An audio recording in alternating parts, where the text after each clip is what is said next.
Hello and welcome to the first annual Blue Futon Top 10 Movies of 2017. Let's get started.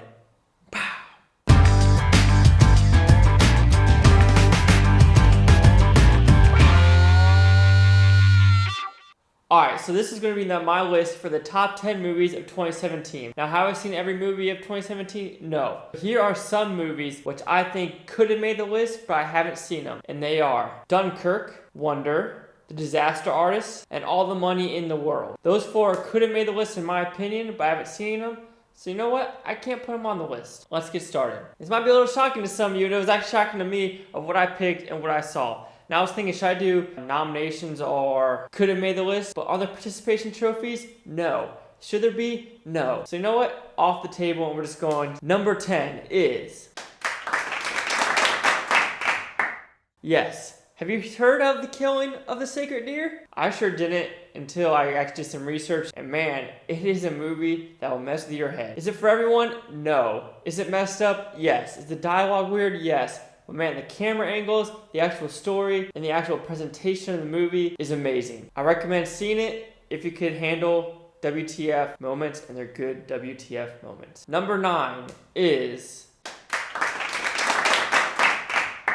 This is a movie that I was actually very surprised made my list. The Big Sick. I was expecting to be like, it's okay, probably doing something silly. But no, it was a very serious movie. There was one scene in the movie though, at the comedy club I would have wiped out. After the main character had his breakdown stage and the two comedians try to be funny. To me, that scene should have been wiped out. But that movie as a whole was a very heartfelt movie. Well made, well directed, well written. I can't recommend The Big Sick enough. Next movie, number 8 is...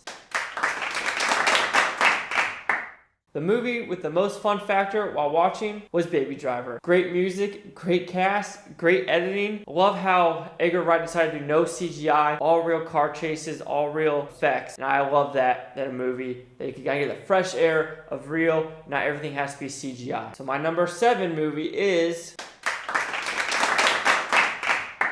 Yes, Colossal. Have you heard of it? It's kind of a weird premise about two people that kind of morph into their childhood toys. What they fight in the States, the effect happens in Korea. First seeing this in February or March, I kind of did not like this movie because at the midpoint, it got really weird and dark and just abnormal violent. But after thinking about the movie and what it was trying to do, I enjoy this movie a lot more, and I recommend Colossal for a fun, crazy movie experience with very good performances, directing, and actual uniqueness. One of the most unique movies of the year. Number 6. I gotta put an Asian movie in there. I love me some Asian movies. I love me some Europeans. My list is a full round of movies around the world. And Blade of the Immortal is going to be on this list. If you've seen 13 Assassins, I think the director is Takashi Miike. I'm probably said that so bad, but it's about a guy who is basically immortal and is trying to help this little girl. This is a great samurai movie, great bloodshed, great story. It's off the wall violent. Love it. Go see it if you like those kind of movies. Number 5 is... Yes, it is a Stephen King movie, but not it. Geralds Game is a very small movie only on Netflix. Michael Flanagan is the director. Great director. This movie, very low budget, but it doesn't need a high budget because it's about a couple trying to spice up their marriage. One of them dies, and the wife is handcuffed to the bed. She's got to worry about a dog, a mysterious guy that wants to steal her jewelry and life, and other things. But man, that ending, I did not expect that ending in Gerald's Game. If you have Netflix, watch that right now. That might be the best Netflix movie of 2017. Number 4 is... Yes, A Ghost Story. Another one of the small budget. I don't know why. I don't have a lot of the big budget blockbusters. I thought I would, but you know what? Still going. A Ghost Story. Casey Affleck and Rooney Mara. It's literally about following Casey Affleck as a ghost with basically a bedsheet, wandering around, trying to figure out why is he still on Earth after his car wreck. Not a lot of dialogue in some scenes. It's a very short movie, about an hour and a half, but watch it if you like to think the metaphor of why are we here on Earth? Once we die, are we automatically go to heaven? Or is there a reason why we are still on this earth? Is there something we need to complete before we could actually move on? Amazing movie. Recommend A Ghost Story. For number 3, Logan Lucky. No, not the Wolverine Logan.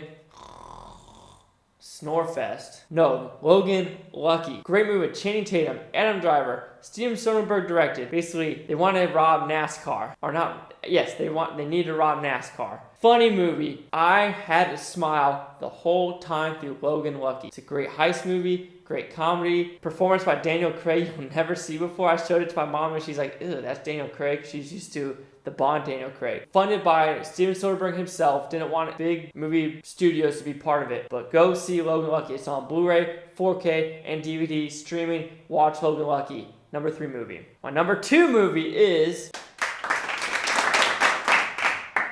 Your Name? Your Name made your list? Yes. After watching this Japanese anime, I've never been a fan of anime, but this animated movie was almost perfect. Good story, good story. Right when the main problem hits, the story just goes to a whole new level of meteors and trying to save people's lives. Man, I was blown away watching this movie. Your Name is the best animated movie of 2017. If you like our animated features, you need to have Your Name in your collection and you need to see it right now. So my number 1 movie of the year, which is not in a lot of other people's lists because I did a lot of soul searching, and it is